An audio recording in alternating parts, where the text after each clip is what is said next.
Um, this evening's program is essentially trying to make it easier for our colleagues who are new in UK to try and navigate all the challenges that they would face as new doctors in UK.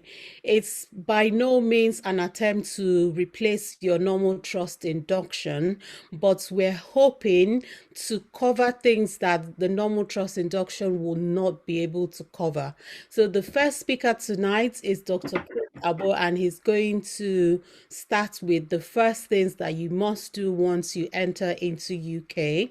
And after that, our second speaker is going to talk about career progression. And also, it's not just about coming to work every day. You also need to start thinking about what is the next step that you need to be taking. And after that, we've got our third speaker will be covering cultural and integration issues. And we've also got a new doctor in UK who will be sharing her experiences and the challenges that she's faced as a new doctor in UK in 2020. It's quite a very packed evening, so without any further delays, we're going to just make a start. So I'll call on Dr. Chris Abo to please, who's our first presenter to start. Thank you. Good evening, all. Thank you for inviting me. Firstly, I'm Chris, a consultant nephrologist. I work with Northwest Anglia Foundation Trust and also Secretary of Medical Association of Nigerians across Great Britain. So this evening, it's quite a short session, but I'm just going to highlight some things that we might be thinking about when we coming to the UK. And of course, this is not just a short section, so it's something that we normally do half day and all that, but we'll see how we can go through that. So we're looking at settling in the UK. Firstly, I want to welcome each and every one of you for making it a career to settle in the UK to work as a doctor. So we just want to make sure that you settle in very nicely and enjoy your career here in the UK. So I'm just going to go through the introduction, understanding the system, SWOT analysis, maintaining competence at all levels, and avoiding the pitfalls. So these are just things that in early part of your settling down in the UK, what are the things that you need to be aware of? There has been an increasing number of international medical graduates working in the NHS over the last year or two. I can tell you that in the last 12 months, there's been increasing recruitment straight from Nigeria to the UK for people to work in different parts of the world. So we're having more and more international medical graduates employed in the NHS, and that is also have its own expected problems because of the change in the setting environment. So we're expected as doctors to work safely and comfortably. However, because of the changes in the cultural practices, we are faced with a lot of disproportionate disciplinary action, misunderstandings between the new doctors and the older ones. So we will just want to use this opportunity to highlight some areas that we might be looking at. So the first thing is understanding your system.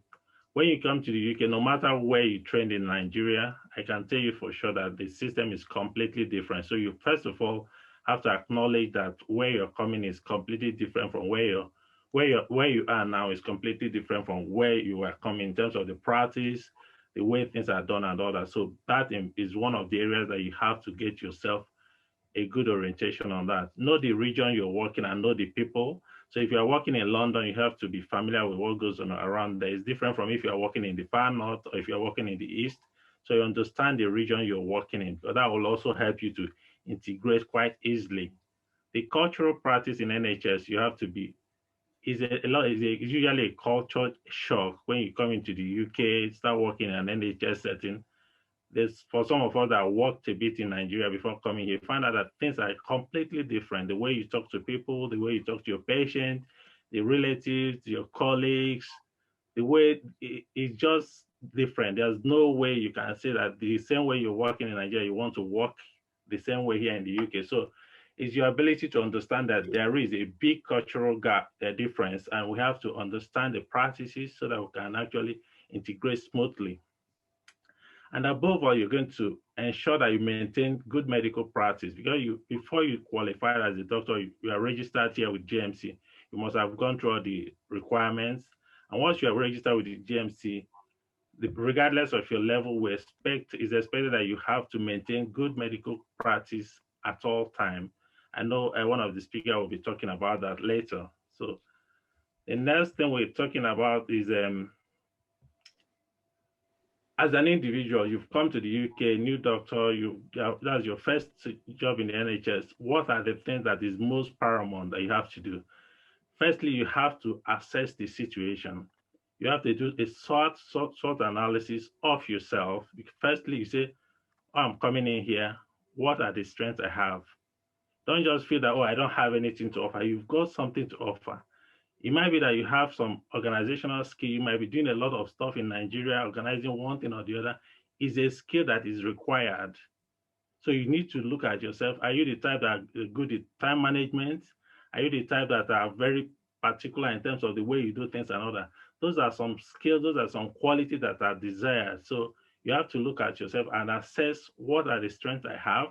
And then strength around you, you look at yourself, the setting you're working, do you have enough support? Is a strength? Because a lot of times you go into a hospital that you don't even see any Black consultant there. That is not, it's not encouraging. But I think I can tell you now, when we came in 15 years back, probably I was working for almost 3 years without seeing a Black consultant. But now it's almost like every hospital in the UK, you are likely going to see a Black consultant. And for you, is a strength, because you can actually go to someone and say, look, this is what I'm going through. And the chances of that person supporting you, understanding your plight is very, very clear. So it's important that you understand your personal qualities and also qualities around people around you. What are the strengths you have there? Do you have people you can run to for support and all that? And even outside that, the hospital also has got some different kind of supports, induction and all that. That is part of your strength. So you key in on those things. Don't just say, okay, it's not for me. They are making sure that you settle down well. Explore your hospital's support system, what they've got for junior doctors, and you'll also utilize that.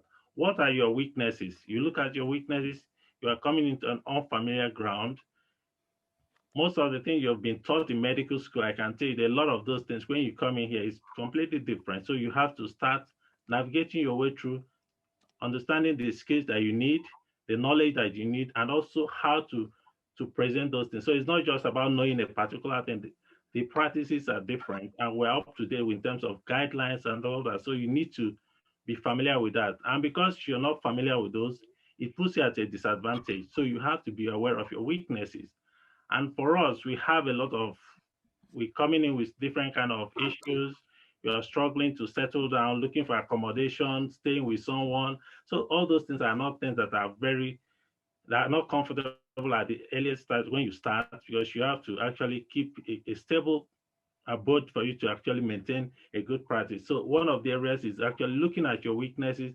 What are the things that I'm deficient in? Then you want to identify those things early enough and see how you can address them. In terms of communication, how do I communicate with people? Do people actually understand my accent? If they don't, then how do I make them to understand that? The way I relate with people around me, it might be that your personality is not even the type that maybe you just have a personality that's not um, that's so nice, but you have to also look at those things that if your personality, if it's something that you think that is running to your weaknesses, look at that. Then opportunities. I can tell you categorically clear that this is the best time in years and years that we have the best opportunity for anyone coming to the UK to work as a doctor. I can tell you 15 years ago, there were, for one particular job, SHO job, trust job, you probably get 500 or 1,000 applicants. And there's not applicants, there are people here, not even people outside. So we're in that situation. I know what I'm talking about now. So those times you see, you apply for a job, short-term job, maybe 3 months, trust grade job. I tell you that I have 500 applicants. How on earth will someone shortlist that number of people?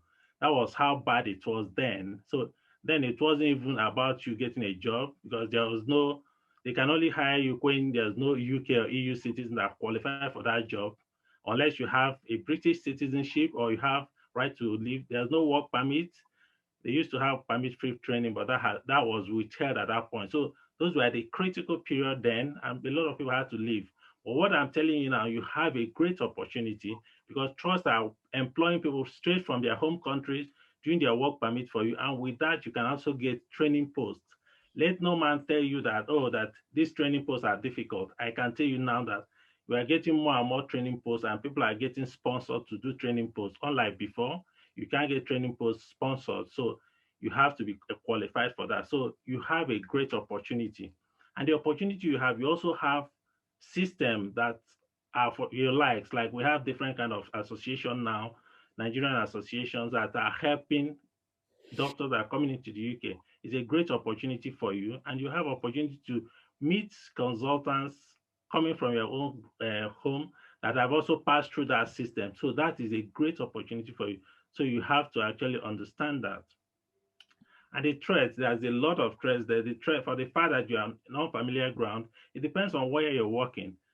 Don't be deceived when you're working in a certain like there's some areas that are purely predominantly white population. If you're working in those areas, you have to be mindful of how you're carrying yourself because that is not easy because you have to integrate yourself. At times, your people are doing things you are thinking that oh you are going on with them, not knowing that what you are doing actually is you are even doing the wrong thing. But I just kind of allowing you to dig your own uh, dig your own pit. So those are things you have to understand. It's a threat. If you go into a system and you look around there, there's no ethnic minority there, you have to be very careful in terms of understanding how they practice. You need to get a mentor to help you navigate through those areas. Fortunately, I've most of the places I've worked in is mostly predominantly white population and all that. So I know how difficult it was. It took me 3 years to even meet first time a black consultant after through my training. So it's that difficult, but you need to understand that it's a big threat. The other thing is exams. No matter, there's no shortcut to this. You have to propose in your heart that you're going to do all the necessary exams, whether which area you want to go into. If you want to go into GP, medicine, obs and gynae, surgery, you have to do the membership exams. There's no exemption to that, and there's no shortcuts. But we find out that our people struggle a lot in all the membership examinations. And that's probably the way our curriculum has been drafted in our medical schools. The exams are just seem to be a tricky one, which is not the same thing with here.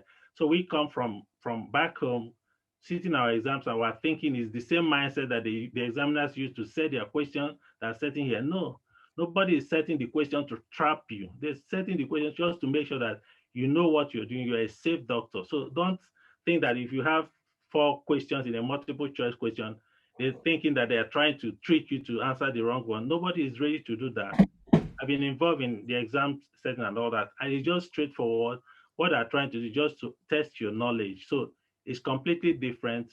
Make sure that the examination is a very big hurdle that our people face. So find that's one of the threats, and you cannot progress well in your career without getting through the exams. So it's one of the threats. Family commitments. When you come to the UK, you find out that depending on the level you're coming in, maybe you would have worked in the Nigeria for a couple of years or you've done your residency and all that. Coming in is different because you're coming in, maybe you're working as an FY to a trust grade SHO, and the people at that level are probably in their 20, 23, 24, 25, and you're in your 30s, 35. So you are not age mates. Firstly, you have a different commitment. You've got families. If you have a wife, you have a children, you have a husband, or you have family dependents. So it's not the same thing. You find out the commitments are also different. So when these young ones are talking about, oh, they just want to get their work done, do some time for study and all that, you're thinking of getting home, sorting out 1 or 2 family issues, is a big threat because a lot of time you find out you might not have time to do the things that are needful.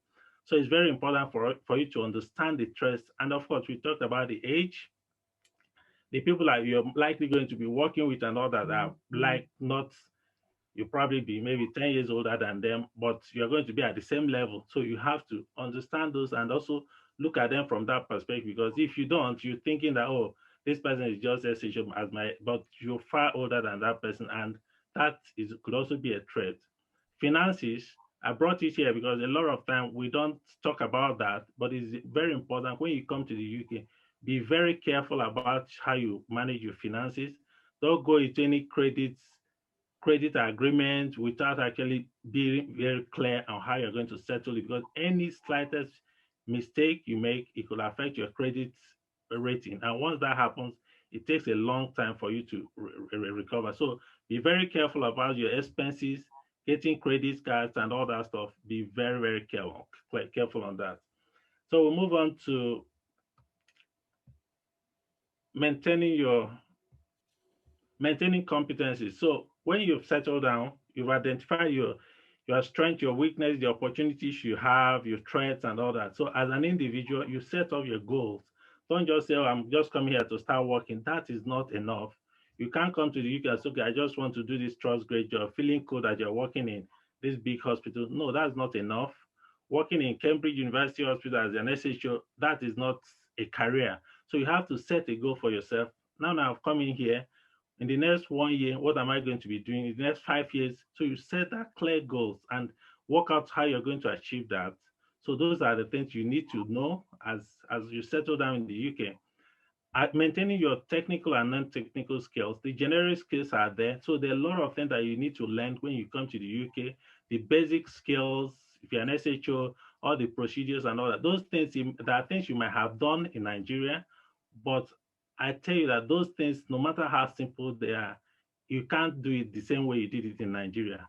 So even cannulation, you cannot say, "Oh, I've done 1,000 cannulation, I can close my eyes and do it." You cannot do it the same way. Reason being that the skins that you've been doing it is different from what you'll be seeing here. So if you be proficient in cannulating black skins and all that, your patients are white skinned, different kind of colors. So you need to learn how to do that. And the approach is not just the cannulation. So the approach, the technique, consenting the patient, those are the things that are very, very important. So you need to understand that and start building up your technical skills, and as well as the non-technical skill, which is the one we call soft skills. Soft skills are communication, how you relate with your colleagues, you relate with patients, your relatives, and all that, the record keeping, documentation, team working. You have to work as a team. So both the nurses, the doctors, the healthcare assistant, the cleaners, you work as a team. So it's not the way it's done in Nigeria, where the doctors are like, they know it all. You can learn from the healthcare assistant. A consultant can talk to a healthcare assistant about the patient. We work as a team. So it is important for you to understand that team building, teamwork is one of the skills that is required of you as a doctor. So you build on that. And the other thing I always tell juniors is that it's not enough for you to be hardworking. It's not enough for you to be in a system and you say, "Oh, I'm doing a lot and this and all that." So you also have to involve yourself in audits, teaching. Of course, for you to teach, you probably have to do some teaching courses and all that stuff. Involve yourself in audits, find out what audit is going on, join it, because those are things that will add advantage to you when it comes to your progression. Quality improvement project, teamwork, attend communication courses, all those are things that you need to get yourself involved in, and know your limitation. If you are given a task to do, please, if you are not comfortable doing that, say, I can't do it. Don't say, "Oh, okay, let me just use boldface and do it." You are just getting yourself in big trouble. And when that happens, nobody will penalize you if you say, "I do not know," or "I cannot do it." But if you claim that you know it and do it the wrong way, it's going to be your own mistake. And when it starts coming, everybody will abandon you. So be careful, know your limitation, and always call for help. And follow the guidelines. There's a lot of pathways, guidelines in the trust. Make sure you familiarize yourself with that. ALS is a must for you. If you're working in any hospital setting, you must have your ALS done, or equivalent of that. If you're in pediatrics or trauma, you do any of those. I'm just trying to wait for time because I think the time is quite spent. So the other thing is the things you need to avoid. I know a lot of people come in here, they do things, try to cover up and all that. Please, no matter what the situation is, in your practice, maintain honesty. It's very important. A lot of time we ask people questions, they just want to cover it, but not actually knowing that there's always a way of finding out things. And it will be worse for someone to find out that, "Oh, you actually lied about this." The person would have forgiven you your mistakes, but if you've lied about a thing, it will be more difficult for that person to forgive. And as a doctor, part of your maintaining good medical practice is honesty and integrity. Never assume that anything that's happening is because you are discriminated against. Don't think, oh, because they're doing it because I'm black. No, there are times you actually, all you need to do is sit back and reflect. This thing that happened, why did it happen this way? Could I have done it different? Don't always think that anybody that's doing it, it doesn't like me, it's because I'm black. No, it doesn't work that way. Having said that, I'm not saying that those things still exist. Some people might treat you differently, but not, let it not be that everything that happens, we point it out, okay, I'm being discriminated against. Because once you have that mindset, it becomes difficult for you to even learn. You have to have that learning attitude, and it's important. And don't put yourself in a vulnerable state. Or just talk briefly about locum jobs. A lot of times you find out that as junior doctor, you take up locum jobs. That is the most vulnerable position you can think of. Because one, you're a lone worker, nobody, you don't have a team. Because wherever they send you to, you go. And when you're doing that, if anything goes wrong, nobody is going to watch your back. Because it's the agency that they can easily dismiss you. And all the things that will be happening, there's nobody there. So whatever it is, that I know that some people, the driving factor is because of the money and all that stuff.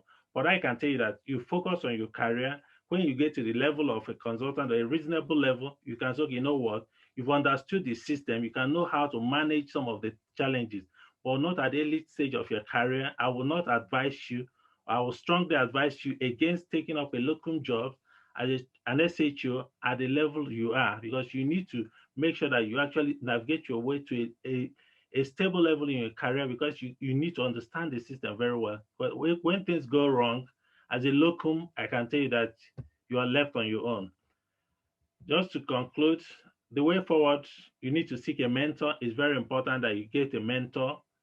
Some of us, we didn't have that opportunity, but we had it later on, and it helped quite a lot. It's always good to have someone from that understand your plight, somebody that can direct you. These are the ways you should follow in your career. It's important. Be involved actively. Don't just say, okay, well, it's just one of my Nigerian consultants. Seek a mentor and get that person. Maintain a good level of integrity at all time, and always make sure you get a regular appraisal and evaluation. Ready to make sacrifices. When you're getting into a training post, there might be a time you have to be traveling around because of family commitment. You think, oh, I don't want to move here and there. You have to make those sacrifices. There are times you have to make sacrifices for now to attain the better for your future. So it's important that you be ready to make sacrifices. And when we talked about earlier on, I talked about competence and all that. You make sure you keep record of your competence. Validate your competence. How do you validate your competence? By keeping record of your competence. If you're doing a cannulation, doing a chest drain, or whatever the procedures are, you have a case-based discussion, mini case, you have to record them and get it signed off, because those are the only evidence that anybody can say, okay, I've done this job for 1 year, I've done an audit, I've done the 10 cannulation, I've done this lumbar puncture. It has to be signed off. So you need, that's part of your training, or that's part of your career progression. So it's important that you get an e-portfolio, whether you're working as a trust grade doctor or a trainee. You're expected to keep a record of your competence, and that is important, because that's the only thing that can show what you're doing. It does, because your consultant might not be there at that time. And of course, we are here to support you. The MANSAC is the Medical Association of Nigerians across Great Britain. They will have quite a lot of most of senior colleagues there. So if you need any help, we always say that when things are going wrong, talk on time. Don't wait until things has gone badly. If you've been involved in anything at your workplace, don't write any letter don't respond to that until you've sought advice, so that we can direct you on the right way to draft the letters and all that. Because if you do it the way, you might just put yourself in bigger trouble. So if you notice anything uncomfortable around you and your workplace, please seek help early. There's a lot of people around. You can seek help. Just let us know. There are people that are out there to help you and support you. I think I'll stop here now. The time is fast spent, and I think the question will be towards the end or now. What was it? You're on mute.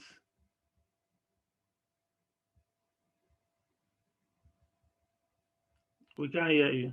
I think it's better we leave the question towards the end. We're Okay, running that's fine. out of time. Yeah. So thank So you very thank much. you very much. Yeah. Tomo. Yeah. I'm quickly going to call on the next speaker, Mr. So Anne. let Please me stop sharing. kindly share your screen. I know that So let me stop. Yeah. Okay. it's a very there's a lot of things that's been discussed. You have opportunity to ask your questions towards the end, please. Yeah. Mr. Nene, I need permission to share my screen, please. you need permission. Permission. I've Really? granted permission to everyone. So are you? It says you cannot share your screen while the other participant is sharing. So I No, don't know. I've stopped sharing now. he stopped sharing now, so you should be able to share. Let me try again. Share Yeah. screen. Oh yes. Yeah. Okay. Okay. Good. Yes. Mhm. So if we maybe try and stick to time, I think we've All right. Hi. Good evening, everybody. Good evening. good evening. I think we have close on to 100 people logged into this event. You're all welcome. 106 actually. Yeah. Yes. Before I introduce myself, I am trying to find out about how many people here are in the UK and are yet to do their first jobs. I wonder if you could raise your hands, if you use the hand raising screen, just to get an idea of who I'm talking to. If you are in the UK, if you just arrived newly, and maybe you've done your PLAB or yet to do your PLAB, and you are yet to do your first NHS job, can you use the hand raise function to raise your hand and give me an idea? If you can.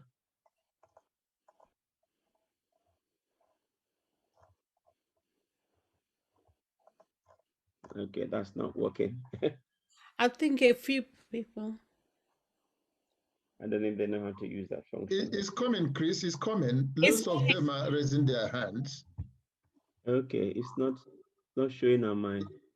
Yeah, I can see Tiwa, I can see Ademola, I can see Olivia Juku, Madufo, and Okay. Yawande. Can you see them? Yes, I can, yes. Yeah. Okay, good.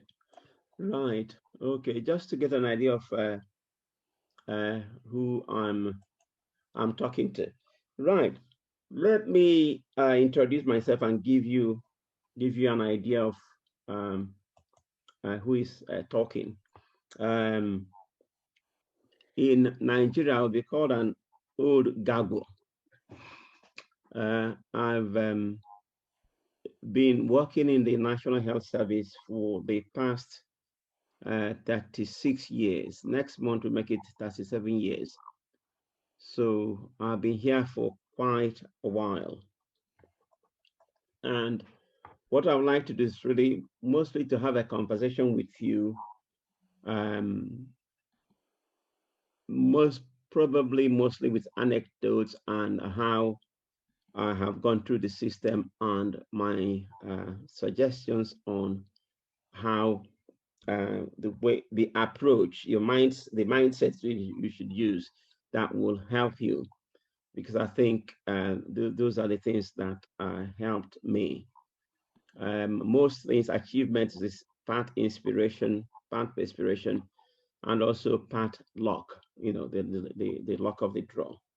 So.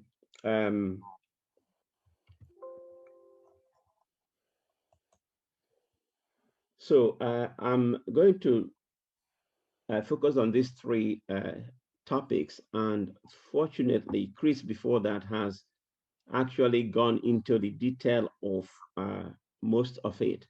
So I will just more or less skim over the pure technical details and just share with you my experience and my approach. So good and safe medical practice. That is what is expected of any doctor anywhere in the world. That's what you took your Hippocratic oath for, to treat your patients well and treat them safely, and make sure that you have good outcomes. And how does one achieve this? How does one achieve this? It's to try and, in my mind, in my experience, to try and realize what the essence or the most important thing in your approach to patients, your practice. To the patient is the most important person. The patient is the most important person in your decisions, in what you do, not you, not your manager, not anybody else. The patient. If you think of the patient, if you think about the patient and what is good for the patient, and you do that, you are hardly likely to go wrong in your decision making and in what you do. And when you have had things go wrong in the anywhere in the NHS, and they've conducted um, any investigations, they've also always come out that they, in what they were doing, they forgot about the patient. They started thinking about processes and pathways and forgot that the patient was important. So the patient has to be at the center of your decision making. Think of the patient. So how does that work out in practice? You have a patient before you, and you are wondering, um, you have options of treatment before you. Say, how should I, what option do I have here? And if you could step back and ask yourself, if I were this patient, okay, that's a bit difficult. If this patient were my brother or my sister or my parent, how would I treat them? How would I like to see them treated? And if you put your mind to that, you just find that your decision about what to do for them becomes quite easy, because these are people you would want the best treatment for. These are people you give the best treatment for. So you're not battling between your mind. Oh yes, this paper said that. Oh, that person said this. What is this? What is that? No. You have decided. You've used a very easy way of decision making. If this were my self or my relation or my close relations, how would I treat them? I think if you use that approach when you're treating patients generally, or when you have particular hard decision making, then you will find that you would hardly go wrong. You would set up and right path. Things can happen complicated, but at least you would in your mind, and in the treatment, give the patient the best that you can. And in anything, once you've given the best you can, that is all that is required.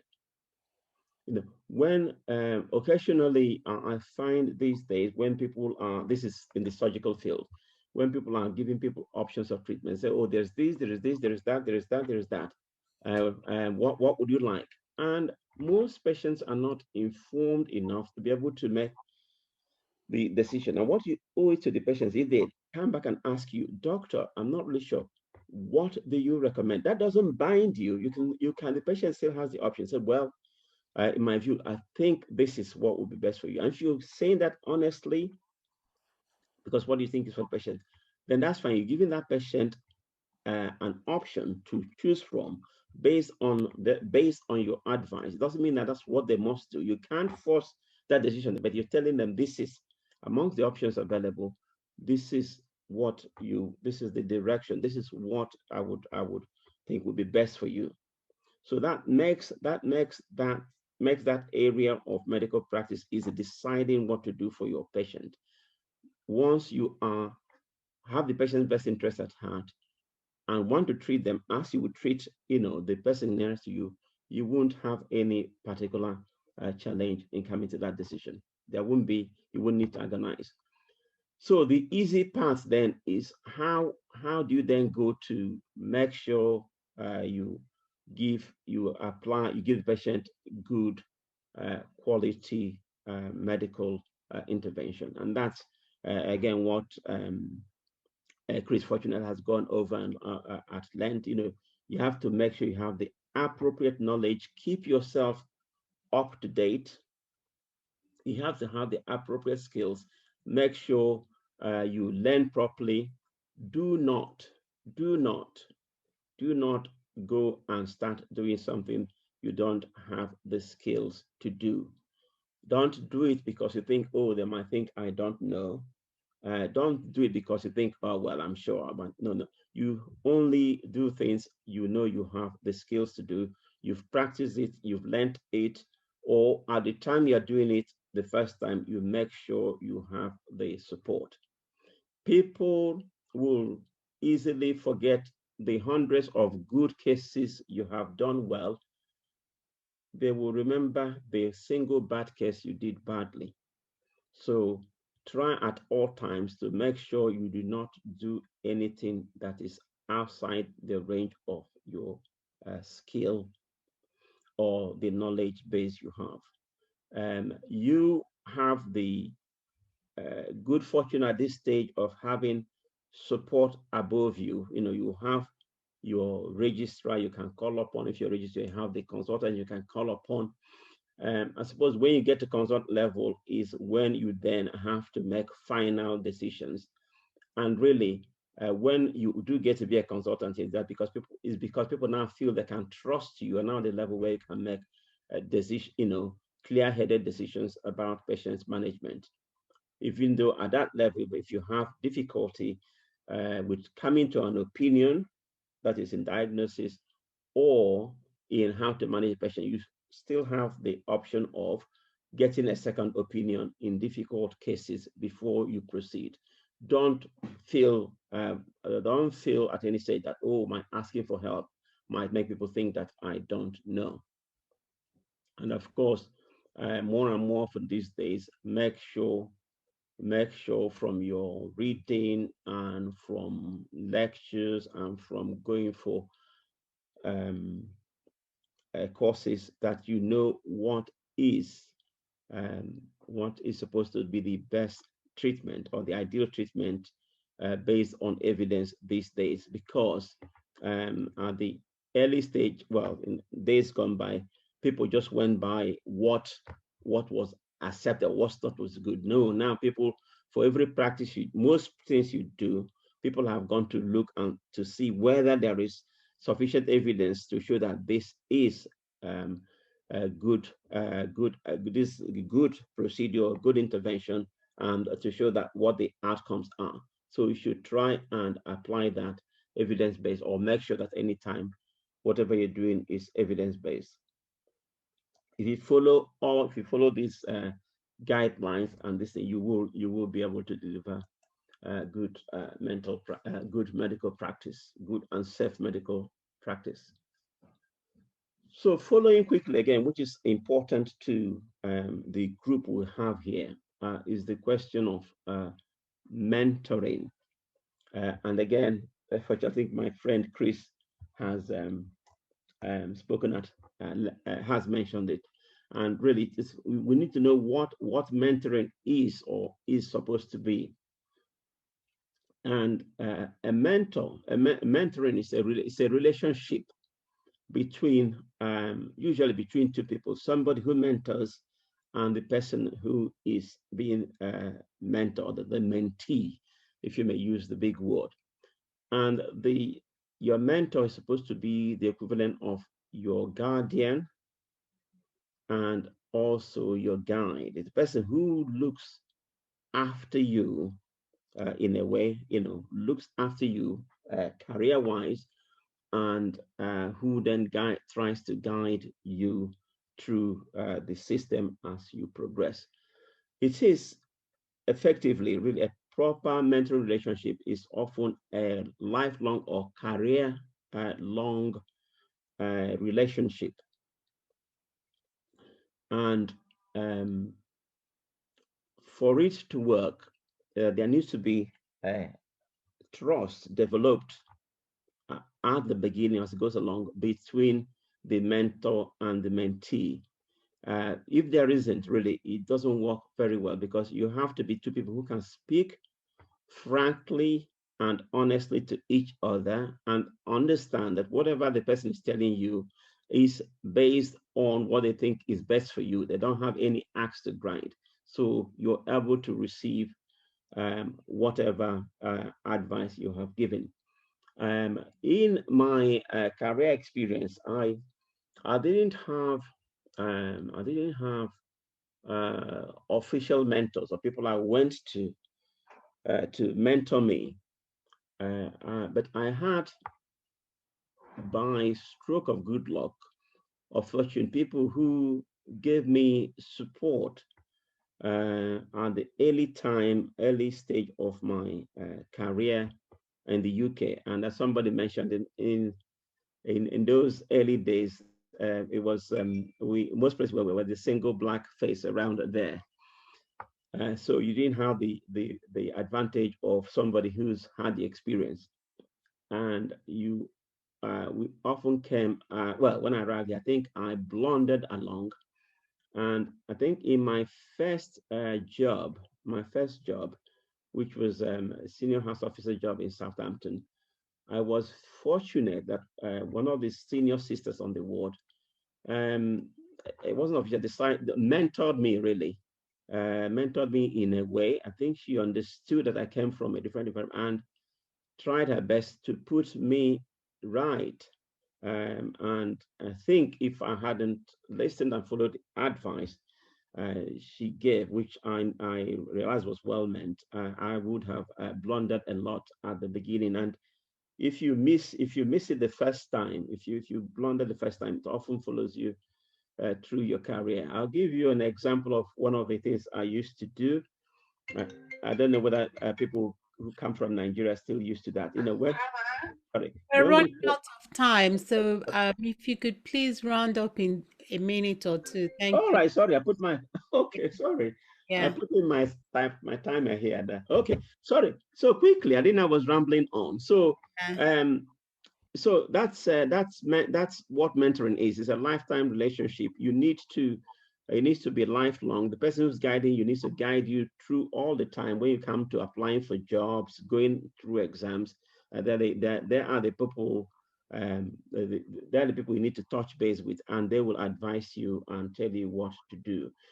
Where can you get it now? Now, for most people, we fortunately have the Medical Association of Nigerian Doctors across Great Britain. They have a mentoring subcommittee, and if you approach them, they're able to direct you or try and find you somebody who is willing and happy to mentor you. And as I said, it's somebody who will take you under their wings and look after you and two of you have that relationship, hopefully for most of your career. And to benefit from it, as I said,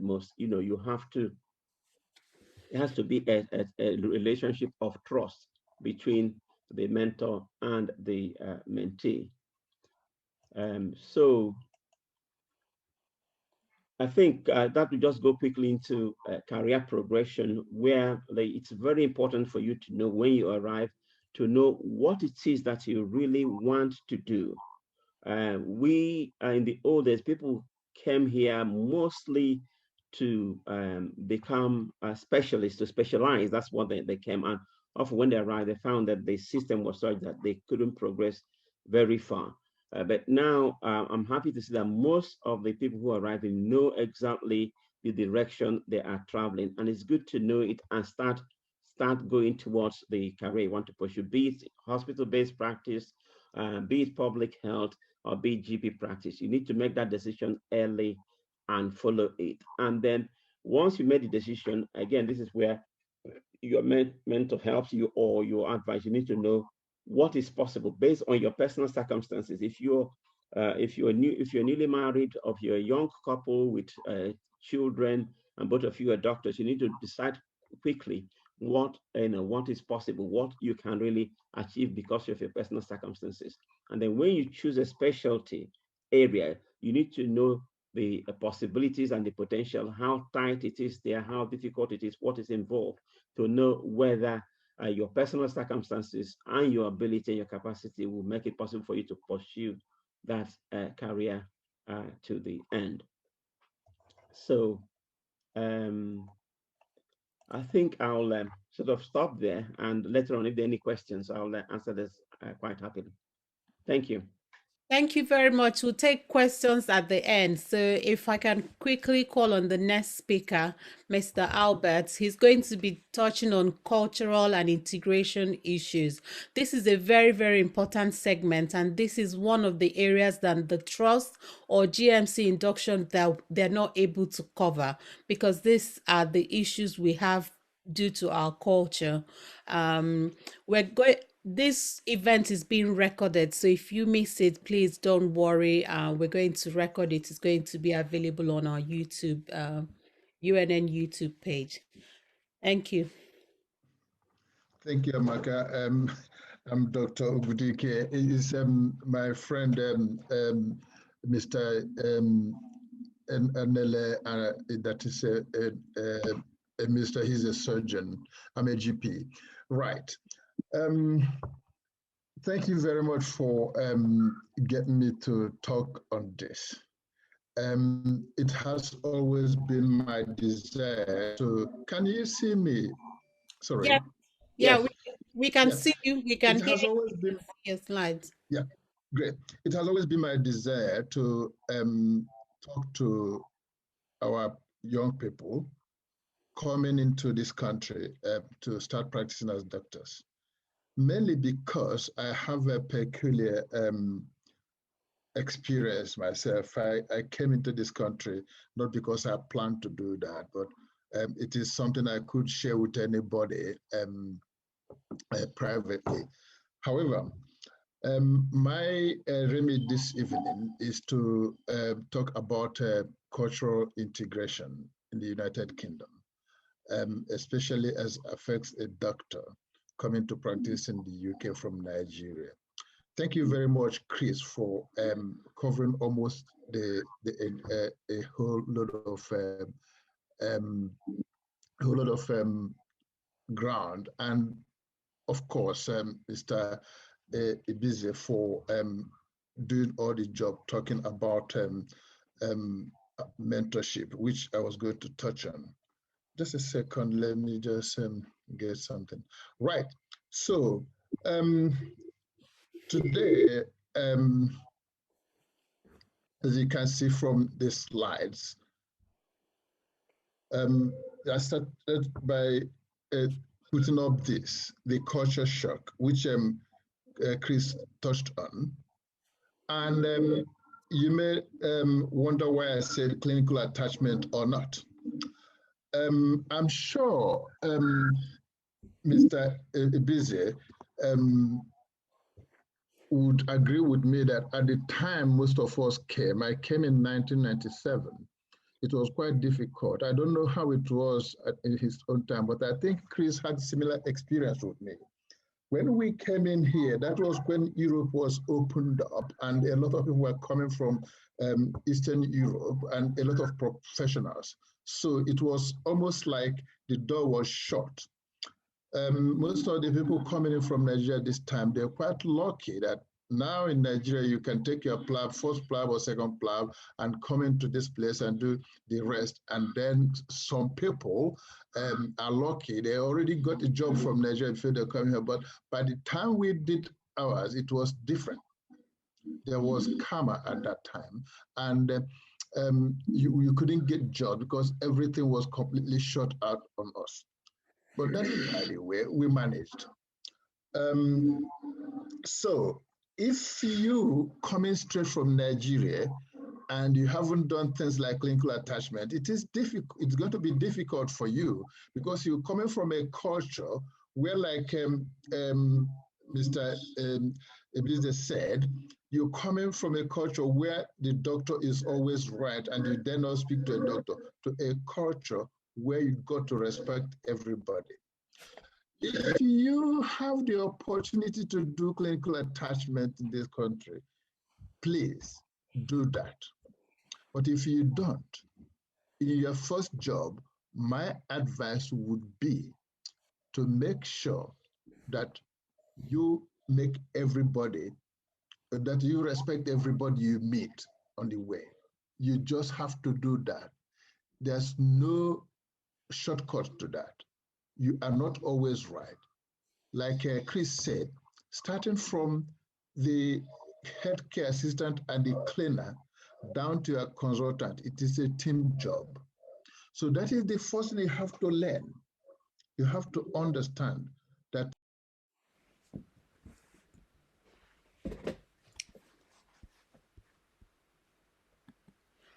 Albert, can you please unmute yourself? I think you've just gone mute. Yeah, can you hear me now? Yes. Yeah. If you're still looking for a job, for any given opportunity, if you can, please get to see if you can shadow some hospital doctors, if you can. And you can do it by going into a local hospital and talking to consultants. That was actually how I started mine. In my own case, there was no job, and you needed reference from this country. I had to work for 6 months without pay. That is what we called honorary job at that time. But I got the mentorship and advice that I needed that moved me to where I am today. So,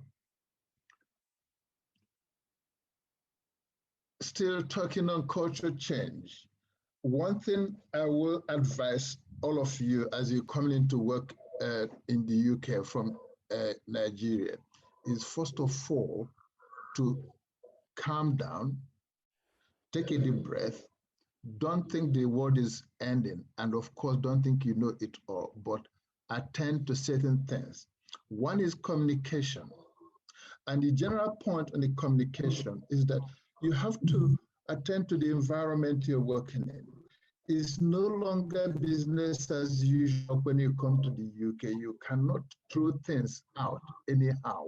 You cannot talk about things while walking the corridor and talk loudly. And you cannot just see patients or patients' family and you just say to them, look, sorry, we have done everything we can, which is some of the things that is said and done in Nigeria. You do not do that. You have to choose the environment where you talk to people carefully. Even if they stop you in the corridor and ask questions, you must stop and find out whether it is appropriate to talk at that there, or whether you need to take them somewhere where you can talk to them and talk to them like human beings. And please, do not fake accent. Nobody is going to look down on you because you're coming in from Nigeria and you are speaking like Nigerians. That you are going to acquire with time. Your accent is going to loosen up with time. It's not something that is done overnight. So don't get ashamed that you're speaking with such a force. Gradually, it will improve.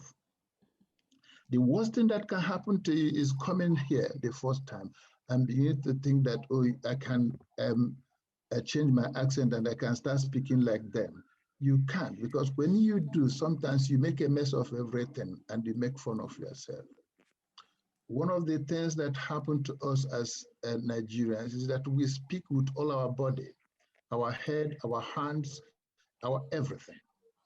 It is something that you're going to get used to with time, and you begin to learn how not to use all those things, minimizing the use of your hands and body movement.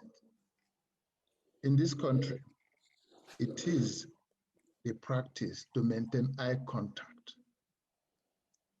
Quite unlike Nigeria, where people think it is mark of respect to look down and start drawing a mark with your feet. When you are talking to somebody, you think you're a senior because you think it's mark of respect. It is not mark of respect in this country. In how it is actually construed as rude by some people. So the general behavior and mannerism is something you need to address. Maintain your professional boundaries. What do I mean by professional boundaries? I think some of my colleagues have touched on that. You do not invade people's space, no matter how jovial you think you may be. You have to weigh every situation you are in Whether you're going to crack joke, whether you're going to touch somebody, whether you're going to tease somebody, you must weigh it and see whether it is appropriate. You have to respect other people's space and keep yours. Now, this brings me to something we talked about in the forum before about carrying bags. Unfortunately, I've left Nigeria before this became in vogue.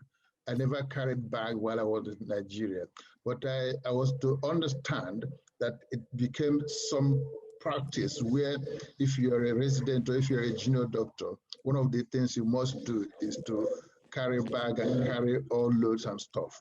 Please don't do that in this country, no matter how you are tempted to do so, because it is seen or classed as intrusion and invasion of people's privacy. So I'm just trying to rush this. One area that I think is quite important that you all know as you're coming to the country is the area of relationship. It has been debated what kind of relationship you could have with your colleagues, with your co-workers and clients. I have to go take it one after the other. With colleagues, yes, you have to make sure that you are a team player. In this country, people work as a team. But working as a team does not mean that everybody has got each other's back. Please do not be mistaken to think that every smile you get means consent. And when people are smiling and nodding, do not misunderstand that as approval.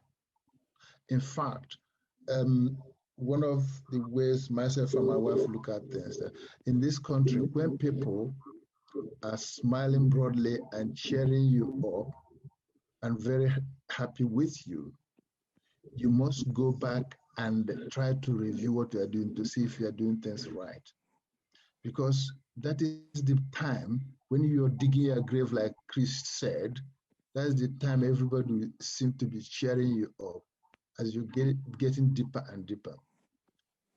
When people antagonize you to a certain extent, if you review what you're doing, you probably will see that you're doing the right thing and they're antagonizing you from envy. That is just by the way. Now, one of the issues that came up is, can you start a relationship with colleagues and stuff? I mean, intimate relationship. Of course you can, and nobody's going to stop you. But you have to be very careful that somebody smiled for you does not mean that that person think you can be friends or that person wants you. So you've got to be very, very careful. Am I running out of time? I think you got a couple more minutes. Yeah, so you got to be very, very careful. Now, you can go into relationship as long as you know exactly what you have there and the other person knows exactly what you're doing. And don't just assume that somebody wants you because the person is being nice to you. Now with co-workers, again, it is something you got to be very careful with. Before you go into anything, please do understand that you have to do it in such a way that there's mutual consent. Now, the most important one I want to talk about here to you is clients. Please, do not go into any form of relationship with your clients. When I say clients, I mean your patients, under no circumstances. If you think that you cannot you cannot resist that, then you must come out clearly and take away your responsibility towards that person as a clinician, so that if you're going to have any relationship, you are doing that when that person is not under your care. But please don't go into any relationship with anybody who is under your care. Socialization that is quite allowed. And I will urge all of you to actively socialize with your colleagues. But when you are doing that, please know that there are no-go areas. Drugs, I don't think I can advise anybody enough. You all know why you are here. Most of us left Nigeria because Nigeria is not providing us what we want. And as such, I don't think anybody's coming to this country to start crawling around hard drugs and all those things. And I trust that that is not something that will get to any of you. But please, try to go through the classes of controlled drugs in this country. They have them available in hospitals. Know what they mean and what their classification mean. Please avoid them. Alcohol, of course, you got to drink alcohol. You got to socialize. Nobody's going to stop you from drinking alcohol as a doctor, as long as you try not to become hooked to alcohol. But please, whatever you do, do not drink when you are on duty. If you are going on a shift and you're out for a meal, please resist the urge of having just one. Because although you may not be drunk, National ID card or voter's card. sorry? Although, Please unmute yourself, please. is it me? Speaker, no. I think that we've got an interference. Yeah. So you may not be drunk, but coming on duty and somebody smelling alcohol from you might land you into trouble. And I have had cases like that, which we could talk about during question and answer time. Clubbing, then it is important also that if you are still in the age group where you have time to club, yes, it is important that you do so. Don't be killjoy. Join your colleagues, do whatever they're doing, but please do it in a controlled manner. And I will tell you how I did it in my time, how we did it. We never went to clubbing in the town where I practiced, just unnecessarily. We did it in a controlled manner where we did it from hospital and we have our time. So there was one club that we are in agreement with, and whenever we're going there, whenever we're going on our outing, that club is reserved for the doctors and the nurses, and the hospital is precisely for that day, so that you don't go in a club with all the people you have been seeing in A&E, in my own case, in orthopedics ward, OG ward, pediatrics ward. You don't want to do that. If it is not happening in your own area, then you make sure that if you have to club, you have to move it to a place that is a little bit away from the area where you're working, so that you try to maintain your privacy and integrity. Now, I've got this slide here. I'm sure Amaka will share this to you eventually. But it is what is construed as sexual harassment. If you look at it, you're going to see what definition of sexual harassment is. So it is not the same as in Nigeria. What you might see as just jovial joke cracking and touching might be construed as sexual harassment here. And if you're not careful, before you know it, you're getting into trouble. Transactions. This is again what I find is quite common with the younger people coming from Nigeria, with all the culture in Nigeria with money. Everybody talks about money. If you don't drive this, if you don't have this mansion, you have not arrived. And then people come in here and they're thinking of deals and private businesses, buying and selling and stuff. Chris touched on something which is quite important. And if you get it wrong from the beginning, then you are ruined. And that is coming here as a junior doctor and you think you want to make as much money as you can. Right, it is possible. You can run around with locum agencies and you do locums and they're pouring money into your account every week. But remember that when you take that route, it's not counting towards your progression in this country. Secondly, it's not counting towards your NHS pension. Thirdly, you may be making so much money and they think you're getting money. The tax man is looking, and they may come at a time when you're not expecting, and it might be devastating. So when you are doing businesses, don't think that there's any business you can do in this country and just hide that. No, you cannot. It's not like Nigeria. Any money you get into this country is monitored. Your account, the HMRC can get in there and see what has come in and what is going out and what is happening there. The same goes for buying and selling. Now, another area I want to talk to you about, and I have to make a point of duty to warn you, is in the area of procuring medication for family and friends. You, as a doctor, when you go to a GMC, you can prescribe medications, you can privately, but please, NHS is not free. And there are guidelines, and people cannot come from anywhere. Even people from this country cannot live outside UK for more than 3 months and come in and request for prescription, and they cannot ask for prescription wherever they are, as long as they have left the shores of the UK.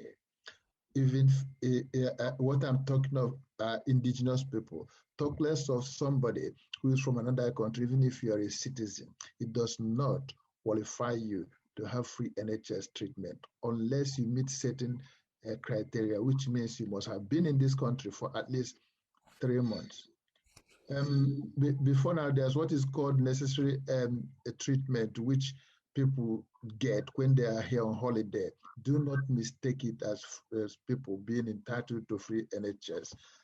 So bear that in mind.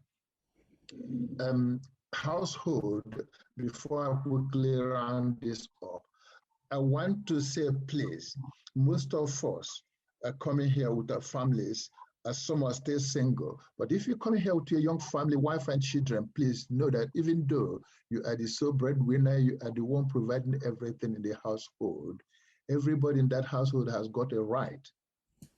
Even that aunt that come with you from Nigeria to help you, she's got right. So there is no servant in the UK.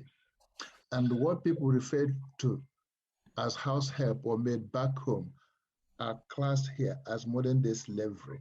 And this attracts prison sentence and of course a GMC sanction. I'm sure my senior colleagues, Ms. Daniele and my friend Chris will attest to that. There are cases where doctors have been jailed. Nigerian doctors are made for this type of thing. So please be very much aware of it. Do not treat anybody the way you would not like to be treated. Now, I cannot talk, I cannot emphasize much on GMC and their good medical practice. All I can say to you is that you must go to your GMC, get this document and go through it. In my time, once you pass PLAB, is one of the things that come with the thick envelope where you have this good medical practice. In those days, it used to be the saying that if after your third PLAB, if the envelope comes through the post and it is light, then you know that you failed. But if it comes as a big envelope with jam-packed, then you start rejoicing before you open it because it contains good medical practice. It is important for GMC that in those days they used to give us print ones, very colorful ones, with all the domains in good medical practice. I don't know if they still do it now, but everything is online. Please, all of you that are coming from Nigeria to work here, you are welcome And I'm so glad that you're having this induction, which most of us didn't have. I didn't have it myself, which was very stressful. Like Mr. Anele said, I just happened by a streak of law to get into the hand of somebody who mentored me and still mentoring me now. He happened to be the senior partner in my practice where I was. By the way, I am a GP principal in a practice of 14 partners in Wales at that time, called Aga Medical Group. But I had to relocate to Southampton when my wife was appointed a professor in criminology. So we all had to move. Now I'm a GP principal again, somewhere in Southampton, but not as it was when I was in Wales, because I was in the same practice with my mentor, whom I found extremely helpful, and we're still family friends. So with this in mind, all I can say to you is that in the UK, there is no cutting corners. And with GMC, you do not cut corners. Chris has covered everything that you need to do to progress your career, but the choice is going to be yours. Whether you are going to come in here to try to make as much money as you can to build your mansions in Nigeria and satisfy all your family, or whether you want to grow your career. But one example I can tell you is that the change in my life from the time I finished my GP training was such that we couldn't believe that. The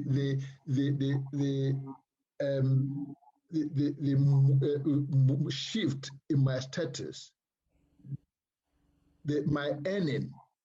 Well, let me give this to you for your consumption to tell you what I meant.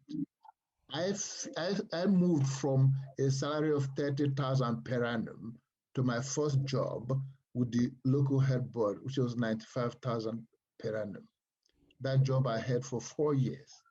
So before I became a partner. So you can actually see the transformation. So I can see Amaka raising her hand, and I think I have summed up. Thank you very much.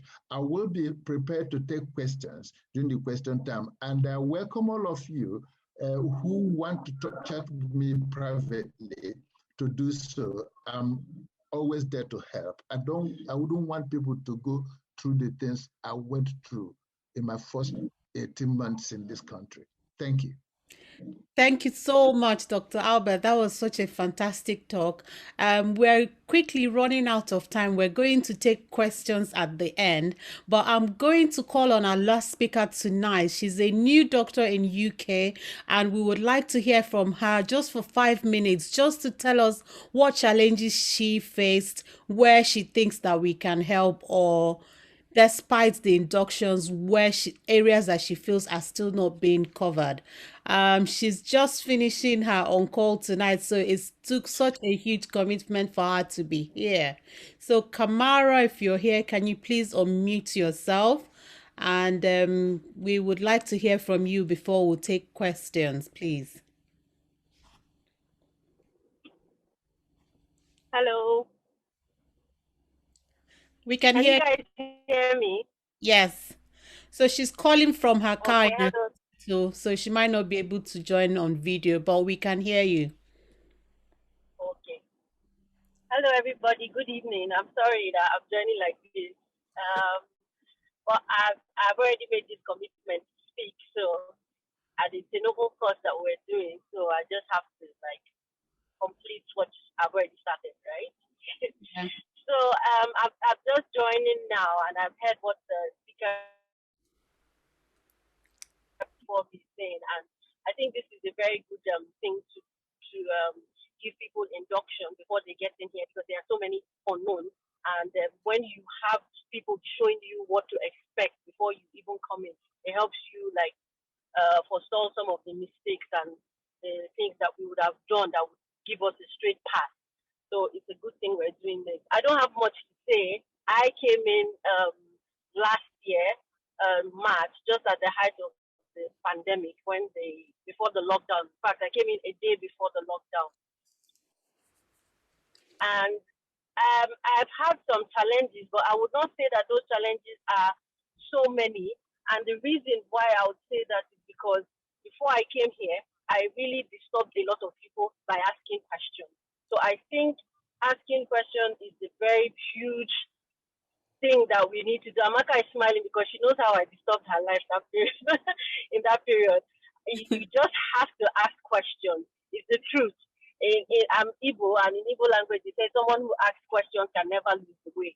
So if there are people who have gone through the way that you are expecting to go, and you ask them, then the chances are that if there were mistakes that they themselves made, they would guide you on how not to make those mistakes. And then if there are successes that they achieve by doing something a certain way, then you would also be able to do that if you follow the path that they show you. So questions is key before you even start on this venture. For now, for those people who are already here, there will still be people who are looking up to you when they want to come over. So right from the start, that is the time when you should start prodding them, trying to find out what their plans are, because many of us go into these things without really planning how we're going to go about it. So questions is the first thing that we should know. Questions about everything, about the exam, how to take the exam, how to prepare for the exam, the timing it takes to prepare for the exam. These are things we need to ask about.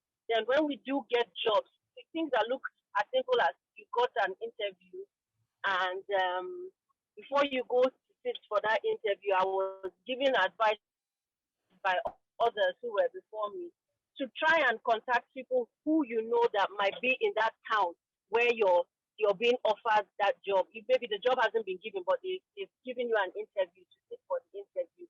You can ask people, as simple as asking, is there someone who's in this hospital you know? And if they give you an idea of, there's someone who works there, he might not be in the same department where you're being interviewed, but that person can give you a few tips. I know that helped me for the first job that I had. That helped me. Those tips, a few tips that people gave will help you in the interview, and will also help you to know if that's a job that you really want to take. Because some places, the cost of living, the town, and all those, that they might not be up to your specifications, or they might not meet your needs if you're a family person and all that.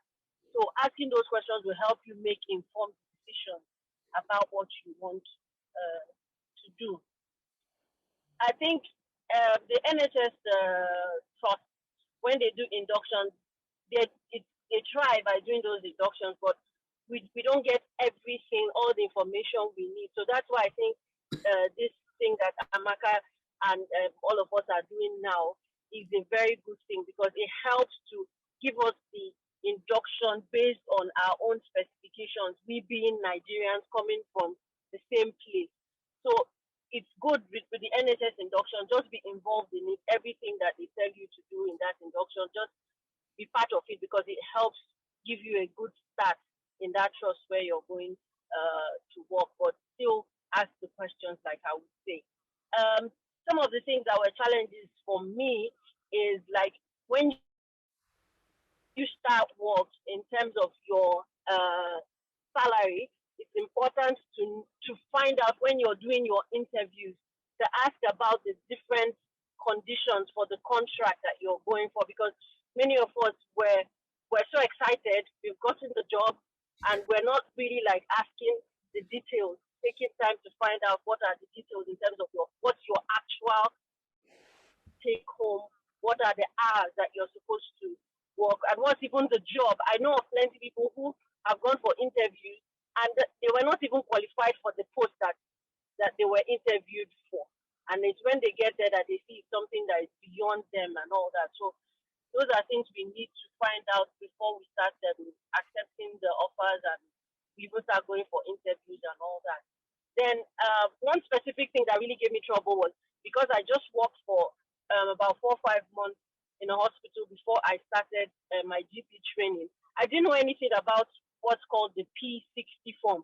So I'll just say it here because I know that after that it gave me a lot of trouble. If I share it now, that there will be people who is going to help clear that, making that mistake. So the P60 form is a form that you need to have when you're changing from one job to another.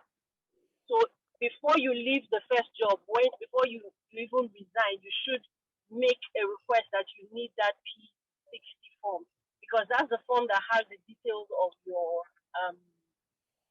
tax code and everything that will now be moved over to the next job that you're going to take, so that they know how to tax you accordingly. So I didn't know about this, and I left the job, and it was a month after I'd left the job and started GP training that they started asking for the P60, and I did not have it, and I didn't have any way of getting it. So it affected about 2 or 3 months of my salary in the second job. And then it's also important to know that when you start the new job where you are, that maybe the first or 2 months you will be taxed on emergency with the emergency tax code, usually until they are able to contact HMRC and get your tax code. So don't be discouraged if you see what people who are on the same level as you are earning and yours is just a little bit less. It might be because of that tax code, but please ask questions just to be sure that it's tax code and there's nothing else that is going on. So there's not much I have to say. I still believe that everything has to be in terms of, even before you get there, just ask those questions. Ask, and ask. Yeah, as in, I'm overwhelmed now at the kind of help that we Nigerians are giving each other. We're standing by each other. It's not what used to be in the past.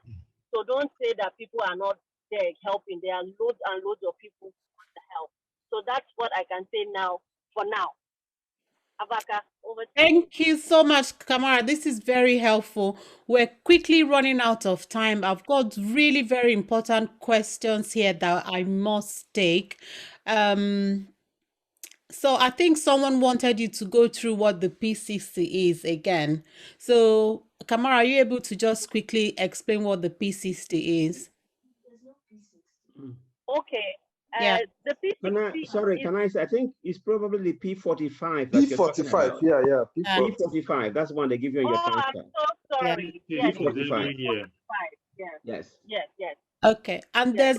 there's a chat here from Maria. So this whole event is being recorded. You can find it on our UNN YouTube page. So Maria, please don't feel sad. It's all being recorded. You're going to have full access to it. So I've got a it's time now for very burning questions, feedback. This is the first time that we're doing this induction. We would like to get better. If there's anything you feel you need help with, please can you kindly put it on the chat.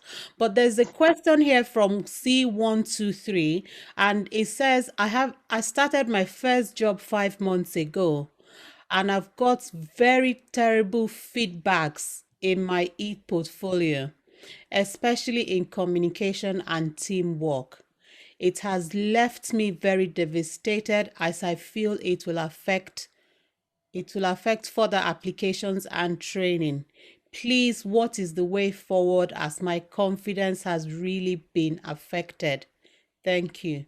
I'm not sure, maybe Chris, you talked about e-portfolio. Are you able to quickly take on this question? But I would also want C123 to maybe contact myself or Abba or even Chris, because Chris is the current Mansang president. We are going to have secretary. Sorry. We're going to have a dedicated e-portfolio workshop. So please don't worry. This is just the beginning of a series of programs that we're doing for new doctors. So we're going to have a full day dedicated to e-portfolio. So, but I just want Chris to just quickly reassure you before we continue. Thank you. Firstly, I wasn't clear what post you are in. Are you doing a trust post or a training post? Or either of the cases, when you're doing your e-portfolio, you can't put it, what we talked earlier on was validating your competence. And that e-portfolio is actually evidence of what you're doing. So before you start putting things on your e-portfolio, you have to start building your competence. And we talked about that, your technical skills, your communication skills. And those are the things that if they're not there, if you do your e-portfolio, you're going to reflect that. It's just like a report card. They're going to say, this is, oh, you are not a good team player. You always coming late. Those are things that are those are just the facts that are going to put in there. So the most important thing is actually don't look at it as, oh, this is devastating me, this is discouraging, but look at the point that has been mentioned there. If they say that, oh, this doctor is difficult to work with, then you have to reflect and say, what are the areas? We already talked about some of the cultural changes and all that. What are the areas I need to work on myself? Do you need to do a communication skill course? Do you need to do a team building course? Those are things that you need specific intervention so that when you're doing your next, um, uh, putting in your next portfolio, they are seeing that you are actually working towards improving on all those things. You don't need to get yourself so discouraged. Nobody will go to, they're just going to put what is in there. But the most important thing that they see that you're making progress. So if they've reported in your first 5 months in your portfolio that you had bad communication or teamwork, they expect that you would have said, okay, what am I going to be doing? If you are doing a training post, you should have a clinical or educational supervisor who should be guiding you on how to do these things. So it's important, and that's why we say that locum jobs are not go area for any junior doctor. If you are doing a trust grade jobs, they should provide you with a clinical supervisor. You might not have an educational supervisor, but the clinical supervisor should be able to sit down and say, okay, look, these are the area you need to work on your communication. I notice that you're always coming late, or so he'll be able to tell you more. And don't take it that the person is judging you. He's just trying to create an opportunity for you to learn. And once you've done that, you start picking on those areas. If they say that you're not communicating well, find out communication skill courses that are all over. You can do it online. Start building those. Once you do it, you start making some progress. So next time you're having a meeting or you're putting things, they say, oh, his communication is improving. So because of time, I think it's something that we might have to talk to you about that in more detail, because if you started in that note, I can tell you that even if you leave that job, if you are going to another job, it's going to go with you. So it's good that we address this and find a way of helping you to solve that issue so that you can progress well. Otherwise, you're just going to find out when you leave that job, you might not even get a good reference. You might say, oh, I can't work with this junior. They'll give all those things because those are the reflection of what they are seeing in you. So unless, because of time, it's something that we might have to arrange to have a meeting with you either on Zoom or something just to help support you in that. So you're more than welcome to contact myself or Amaka, then we can arrange to talk to you about that. But it's very important. Don't look at it that there is a negative thing. It's just a way of you having a things to work on in terms of improving on your skills. Thank you very much, Chris. I think the next question probably is for Albert. So people are asking how to navigate into occupational health and public health. If you could kindly take that, please. Right. Okay. Thank you very much, Amaka. Public health, I probably may not be able to comment on, but I do know that that is something you can do MPH on. But I'm not a public health expert. I went into occupational health first of all from my interest back from Nigeria when I did my service at a steel rolling company before I came to this country. I've always wanted to be a generalist.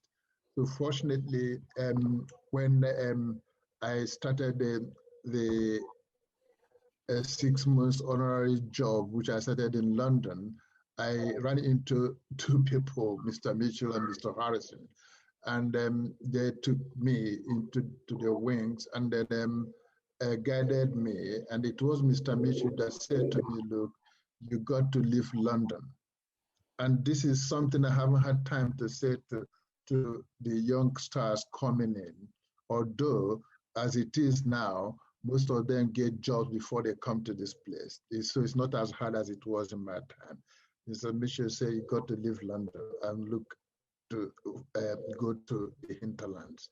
Unfortunately for me, the very first place I got to, and I had a 3 months contract, was in Pembrokeshire. That contract was in surgery, and the understanding was after the 3 months, I'm going to go into one of their training posts. They had 3 slots at that time. I'm sure Chris knows what I'm talking about. And our Oga, Mr. Ibize, knows what I'm talking about. In those days, for you to get into training post, you got to have a national training number. Now, I did that job, but at the end, I said to my consultant then, who again was very nice to me, said, this is what I have always wanted to do. I want to be a GP. He was devastated, and then he said, look, Albert, you I've worked with you, you're quite good. I really need you. I said, but I want to be GP. I have to have my 4 children that were under 5 that time. I don't think I can go through this rigmarole of all these other things. He got in there, supported me. I went into general practice. So fortunately for me, when I finished doing my hospital job and then got into general practice, my first posting was with a trainer who remained my mentor up to date. And we clicked, we became friends. And everything went spiraled from there. And he sat me down, told me what to do, what is important, what I should do. And then I did that. In his practice, they had a contract with the local refineries, the 2 of them. And they were providing occupational health service there. And the senior partner then, Mr. Hannaford, Dr. Hannaford, who was somebody who took to me. And in that first job, he said to me, Albert, I would really like you to get an occupational health qualification in addition, because I think you are good, you can do that. That was after, as a GP registrar, I've gone to the then Texaco or Chevron to do the clinics. So that was how it all started. And then I finished my GP training, spent 4 years working with the head board, and then went back to that practice and become a partner. When the 3 practices are merged and it became a mega practice, so it became 16 of us. So that was when it became necessary that I have to train quickly because Dr. Hannaford was retiring. So I applied to Manchester to start my occupational health. So if you look at occupational health, there are 2 ways you can go into occupational health. You can go in as a diplomat, or you can go into MFON. That one you have to do like a normal hospital job, whereby you don't go in like a registrar and you get mentored until you get your membership as a fellow of the occupational medicine. That is one route. And you got to look for jobs that are available. You need to have a national number for that. But you can go in as a diplomat and then you apply. And if you're accepted, you begin the training, which you can do as part-time. I rushed mine because Dr. Hannaford was retiring and they needed another physician to sustain the contract, which we had with Valero at that time and Dragon LNG. So that was how I got into occupational health, and I finished my Manchester training and became an occupational health physician. So there are 2 routes. If anybody would like to talk to me, I will let them know how to access those routes. Thank you very much. So the next... Amaka, is it all right if I just quickly say something? The public health route. Yeah. So for public health, to be a specialist in public health, a public health consultant, firstly, you have to go through the foundation year 1 and year 2, so which is just the normal way, the foundation program. So, but if you don't have that, you have to achieve that competence, and then they'll have just the way we do the exams and all that. So there is a pathway for public health specialist training in the UK and health education England. So anyone that is interested in that, just go to the website. They will tell you all the requirement. But firstly, you have to have the 2 years foundation program competence, and then you go into the selection process. I think Abba, you wanted to say something. Yes, sir. Good evening, everyone. I just wanted to add something to what Dr. Ogudike said about occupational health training. Just like he did, I finished my GP training in 2016, but shortly thereafter, I went back to retrain in occupational medicine. So I'm currently ST4. So this is my second year in occupational medicine. And I'm also the National Deputy Training Rep for Faculty of Occupational Medicine. It's slightly different in the sense that when you want to go into run through training from the ST4 level, you would have to go for national interviews, which of course is organized through OREL. And the good thing about it is that you can actually train in the industry. You can also train in the NHS. And ironically, a lot of people prefer to train in the industry. And the reasons being that one, you would get exposed to a variety of skills, which you don't normally get in the NHS. And secondly, the pay is actually better. So you can imagine you qualifying as a GP, you want to go back to retraining in occupational medicine, you will actually have a pay cut of almost 30 grand. But if you happen to get a job in the industry, you're more likely to have a pay cut, maybe roughly around 10, 15,000, which is manageable. I think these days, the most industries who have a training post, they would want you to have a diploma, because for them, it represents a value for money. They wouldn't want to come and mentor you and, until you get a diploma. So if you have a diploma already, that will be at advantage. There are, I think, at the minute, there are 4 universities who run diploma courses. One, University of Kent. I don't think they see running that, but you can check. The second one is, I think, the University of Glasgow, if not Edinburgh, and certainly Manchester and Birmingham.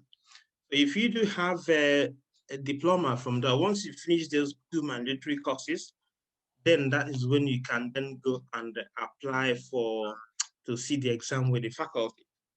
Now, if you want to even train in the industry, then you would also need to have what they call benchmarking, which means you need to attend the national interviews and then deemed appointable before the industry can actually take it, for you to have a national training number. But you can also go through the CSER pathway, where you can have your diploma, or if the industry where you want to work with are happy to accept you without a diploma, then you can, you don't have any time spacing frame. You don't have to, you just train on the job. So there are a few options that are available if you want to go through, become an occupational health physician.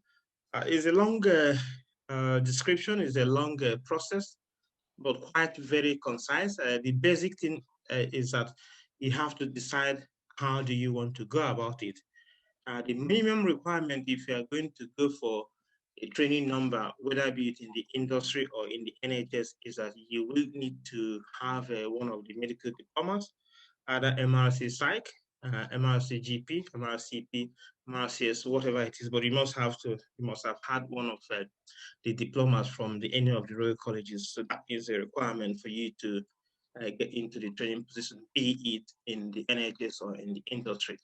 But if you want to go through a CSER route, then that might not be applicable, but at some point before you submit your application for CSER, then that will also needs to be would have happened at that point. So I'm happy to chat with anybody who wants to know more about this. And then, of course, we can take it from there. Thank you. Right. So I think there's another question here. Someone asking about medical indemnity. Which one is the preferred option? How best to go about it? I'm not sure. Maybe Prof, can you please kindly take this question?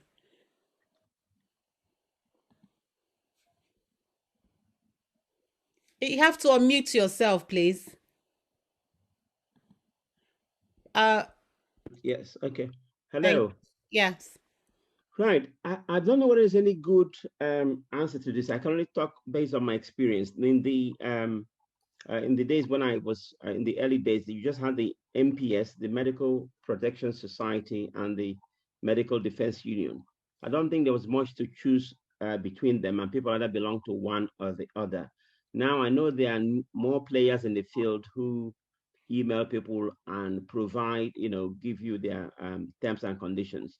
But uh, my advice in such things always go for the tried and trusted. And my advice would be to go for the MPS or MDU. That would be my advice, really. Unless anybody who is more current knows any advantages in the new players in the field. Does anybody have any other suggestion, preferred option for medical insurance? I think what to look out for in this sort of situation is the sort of cover provided. That is very, very important, especially when the quote you're giving seems very cheap. Some cover would cover you until you stop practicing. Some cover will cover you until you die. So if you look at the what is being provided, then that would give you sort of like an idea of what to do. For instance, if you decide to move out of the country, are you going to be covered, and up to what time? Because sometimes 20, 15 years down the line, you could suddenly get a letter from a solicitor about a patient you no longer remember. It is possible the patient might have died. It is the relatives that are pursuing you. So you need to look very carefully in terms of what the cover says, and to what extent what is a liability. If you want to change an indemnity, what you have contributed in the past, is that going to cover you? So I think these are the very key things. It's not so much about which is the provider, but about the sort of policy you took out from them. Okay.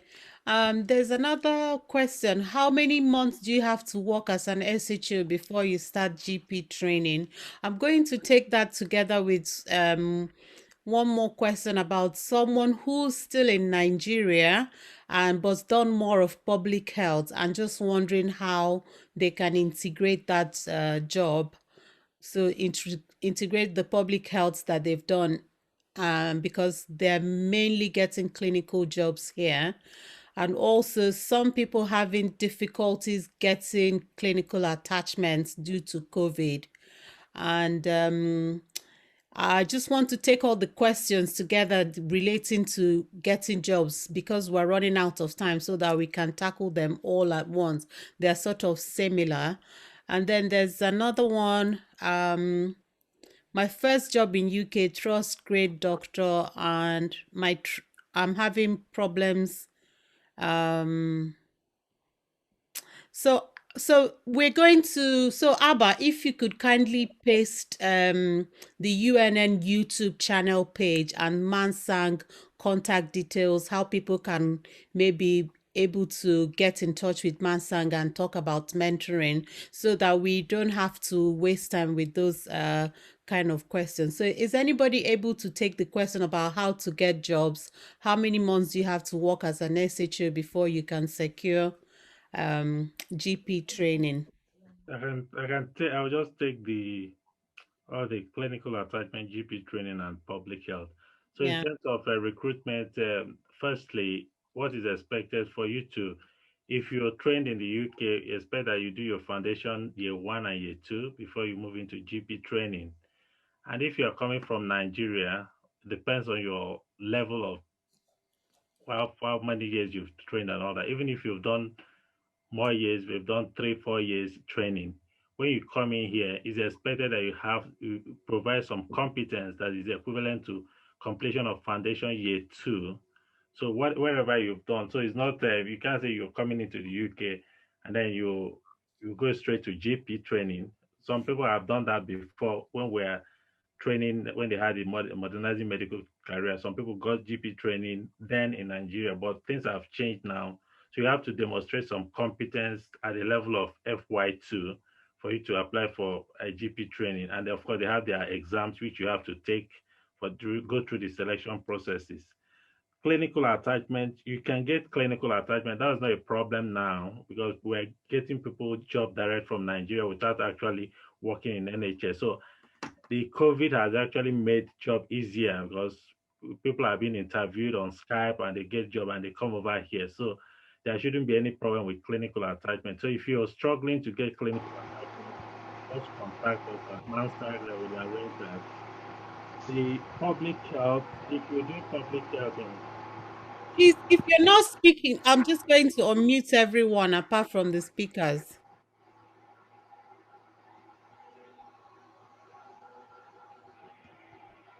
Please, can you? Okay.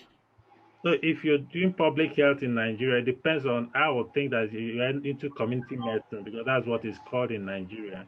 And if you are doing residency in community medicine, what you do that, of course, if you are coming over here, most of the posts you're going to be taking are hospital-based jobs.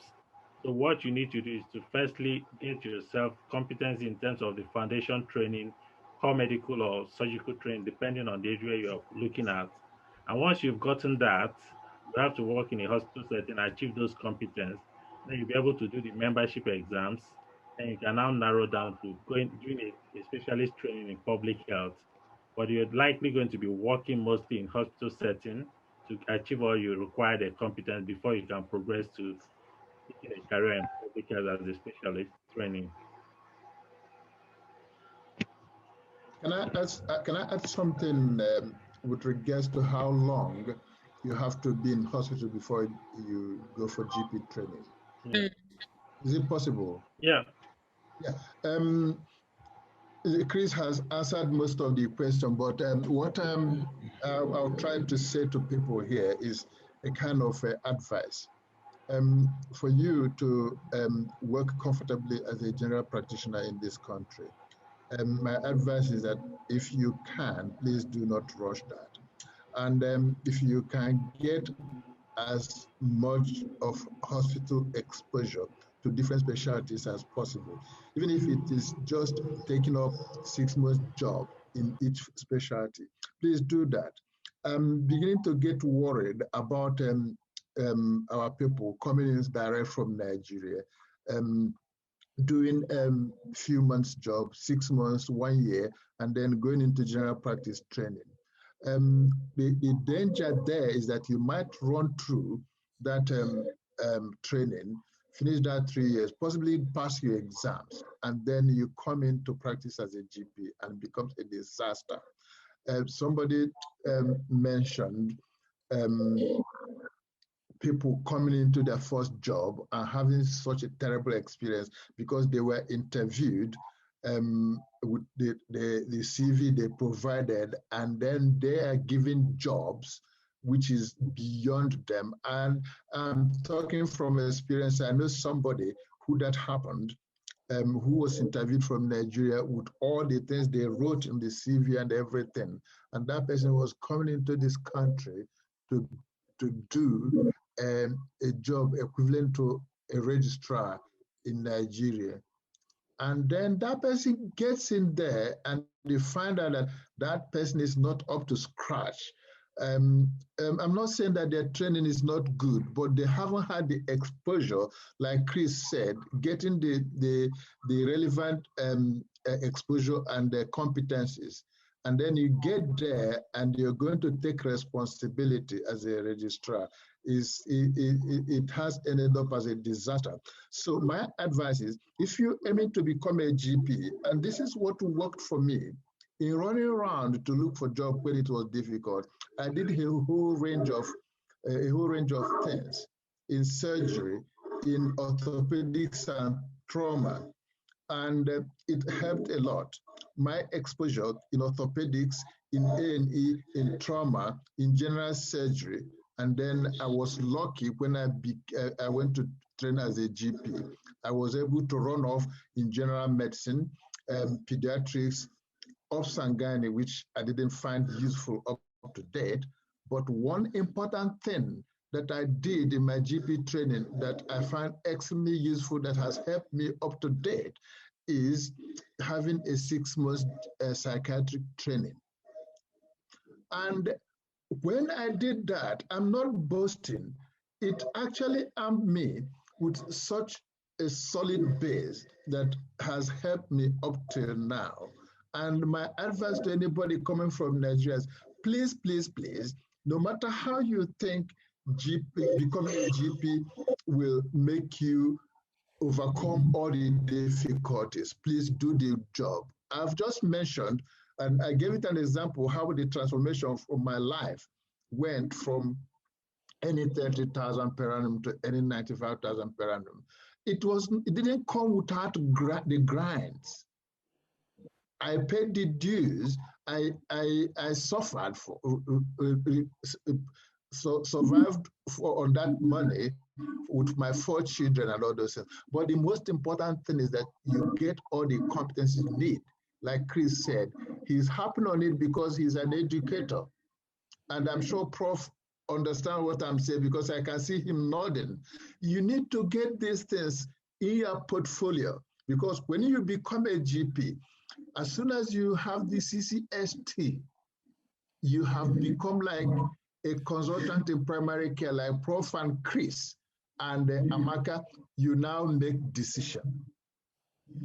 And you are on your own, except you ask your colleagues and you begin to ask for a second opinion. But there's so much that you can continue to ask your colleagues for second opinion. So please, whatever you do not rush your GP training. Expose yourself, even at your own pace.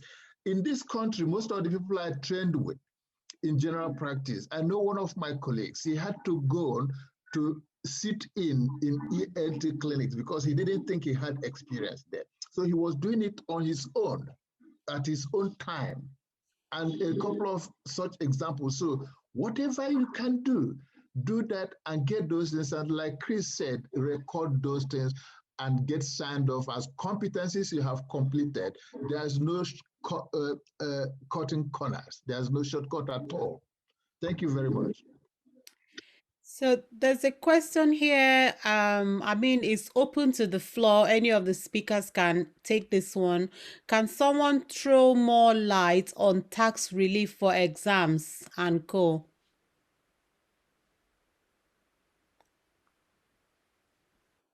Most exams are claimable. Yeah. You see, your GMC, your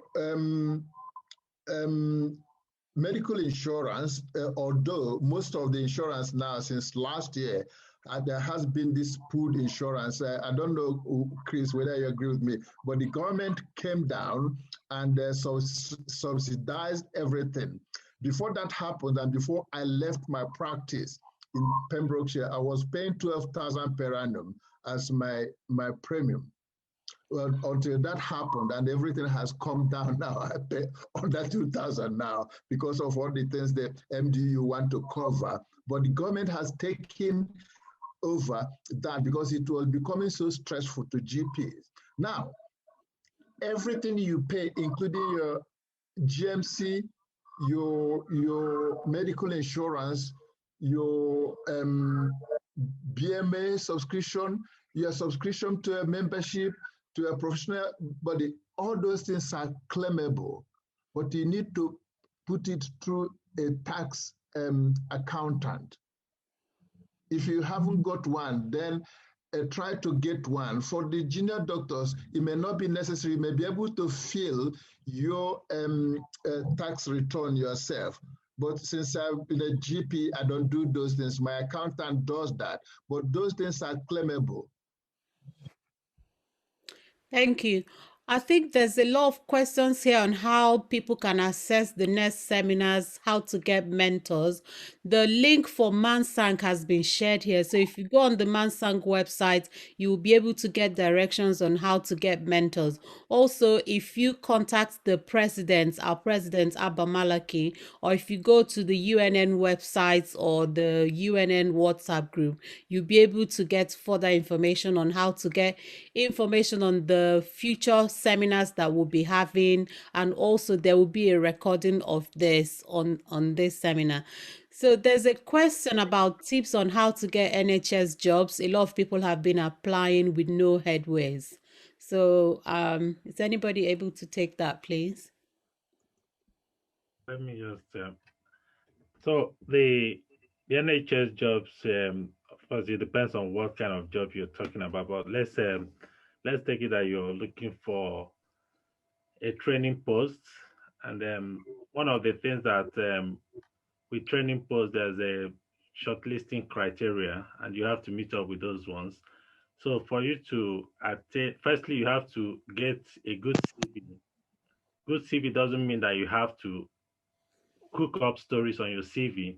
Good CV means that your presentation of your CV, you need to know the formatting of CVs, how CV should be formatted, and every skill that you've done, you present it there. And some of the things we talked about during shortlisting, we look at, apart from the generic competence, so let's assume you're going for a core medical training post, we're looking at the generic competence and all that. And outside that, they're all scored. Then you go to teaching. So part of the teaching, we have a score from 1 to 5. So if you're involved in bedside teaching, tutorials and all that, you score 1.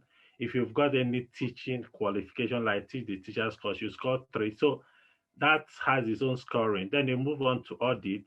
Have you been involved in any audit? You also get a mark there. Then you move to teamwork and all that. So each of those individual aspects has got scoring in them. So if you are going for a training post, that is what is expected. Then in terms of examination, have you done your membership exam? What level have you done? Have you done MRCP part 1 or part 2? Have you done any other qualification like MSc? If you have any other thing, those are things that will score you higher in terms of the shortlisting. That's for training posts. But for trust grade posts, it's just kind of getting yourself prepared for the interview.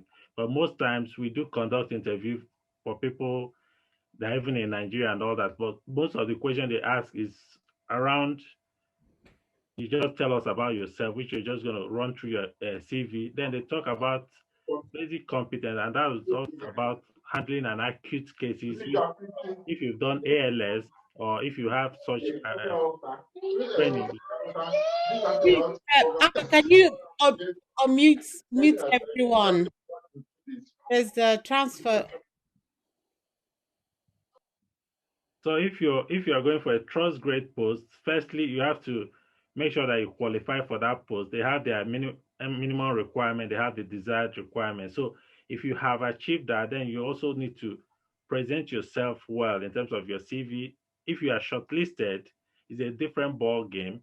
But if you are not shortlisted, then you have to sit down with someone to go through your CV and go through the application form. I remember when I was applying for my registrar training number, even though I've had a lot of stuff I've done, but I wasn't just getting shortlisted. Not until one of the consultants called me and said, okay, let's sit down and go through your CV. And we actually, the first application, I sat down with her and she made sure that she put everything the right way. And I tell you, from that template, that was what I used to apply for my training number, and eventually started getting interviews. And from getting interviews, eventually got a training number.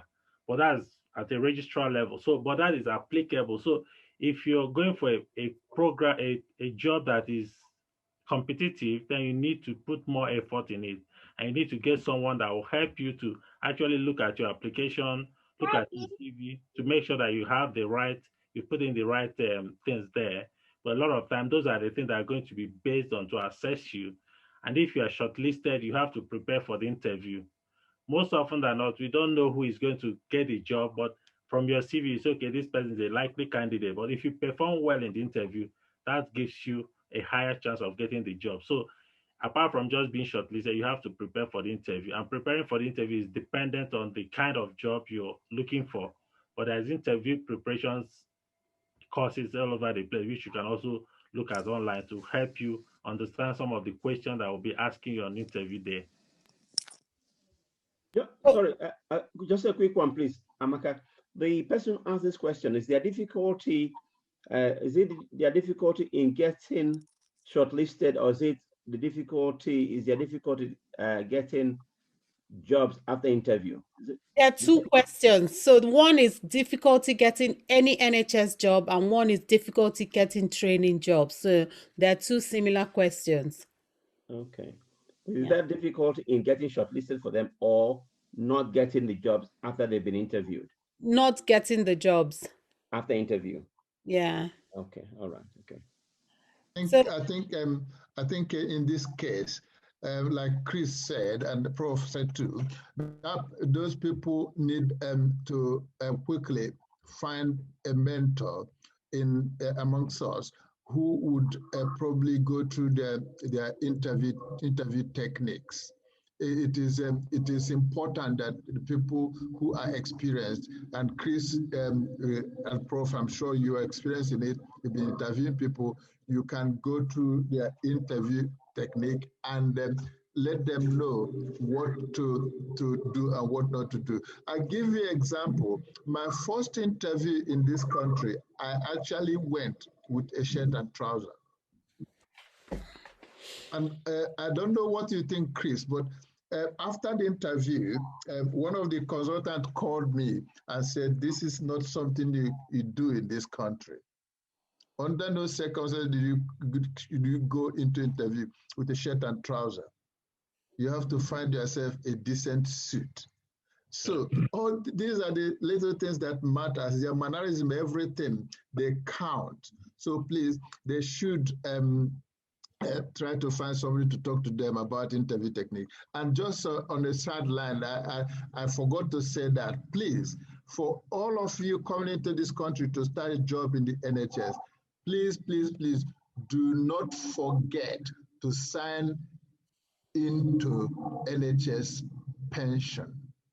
No matter how they urge not to, no matter how strong that urge is, no matter how much money you think or what you think you can do with that money you'll be letting out every month to be on NHS pension, please take that.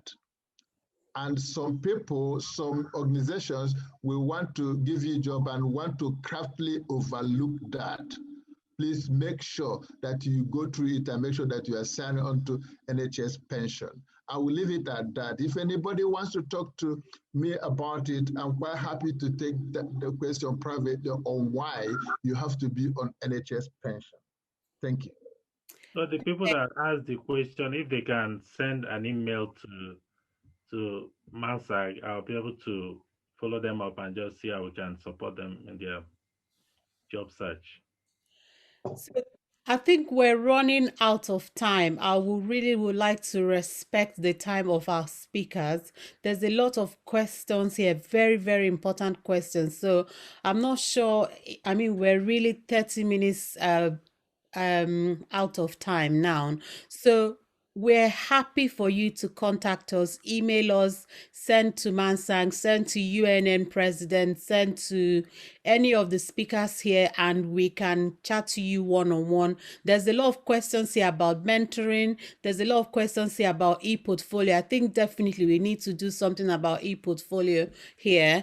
And then there's a question about, do you need a tax accountant for your yearly HMRC tax rebate claims? You don't need that. Just go to HMRC website. There are videos that you can watch, and it's very simple and straightforward. It would and it also depends on your personal circumstance. So I really think that we have to stop.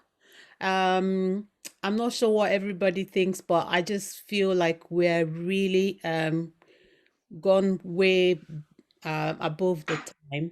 I would like to take this opportunity to thank all our speakers for the time and the dedication today. So this is just the first event. It's going to be a yearly series. The next one is going to be in July. So it's going to be last weekend in July. We are aware that a lot of doctors are coming into UK, and we don't want to see people in the newspaper when things have gone wrong. We want to start early and start addressing these things. So don't worry, this will be recorded. There's going to be a lot of, so there's a Facebook page, there's a YouTube page, there's UNN. You can contact us, email us. You're not alone. We're here to help you. I would like to call on Abba maybe to give a vote of thanks, and maybe, Abba, are you still here? Yes, I'm still here. Thanks very much, everyone. I would like to say a very special thank you to Mr. Anel Bize and Dr. Obidike, also not forgetting Dr. Chris Abu, the Mansa Secretary, and Kamara for finding time to join us this evening. And Maka has done a very good job here. I'm very delighted to see this number of people join us tonight. And as usual, it was not disappointing. The talk here has personally got me captivated and, sat here listening, and it was very interesting. And as we could all see, no sort of NHS induction will explain a lot of the things that were said here. And our hope is that we will continue to run this sort of webinars from time to time. Some of the questions that were asked here, we have, especially on financial aspects, we have done some webinars in the past, and these things were covered. We recently have opened up a YouTube channel, and we're in the process of uploading all the videos from our past webinars on that. And we also aim to run subsequent repeat editions of some of those topics, because some of them are quite huge, and it's not always possible to cover a lot of things in one night. So just be on the lookout, but certainly we'll try our best to see how we can address that. And for everyone who joined us this evening, we really appreciate your presence, and it's been very encouraging. And these are the sort of things that make us come back and even give you the best we can find. And hopefully our next one will be as interesting as this. And once more, I would like to say thanks very much for the speaker, Dr. Chris Sabo, Dr. Ubudike, Mr. Ebize, and Kamara. Thanks very much. And I do hope that we all stay safe despite coronavirus. If you have not had a vaccine, please make sure you do, because it's very important. And if you know anybody who's a bit hesitant, please do preach to the person, because it's very important. We have suffered enough, we are disadvantaged. And the last thing we want to do is to be also at the back foot of this pandemic. Thanks very much, everyone, and have a very good evening.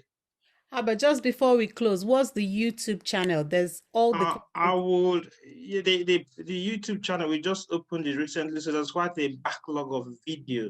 So by the time anybody who can message me privately, I will send a link once we have uploaded all of them, because it's taking long, because it's probably about 28 gigabytes or something. So it's quite huge, and some of them we need to edit that. But hopefully over the next 1 or 2 weeks, we'll get all of them up and running. Thank you, everyone. So I'm really sorry we have to draw this to a close. Thank you so much, everyone. Bye-bye. See you soon. Bye, everyone. Bye. Stay safe. Bye.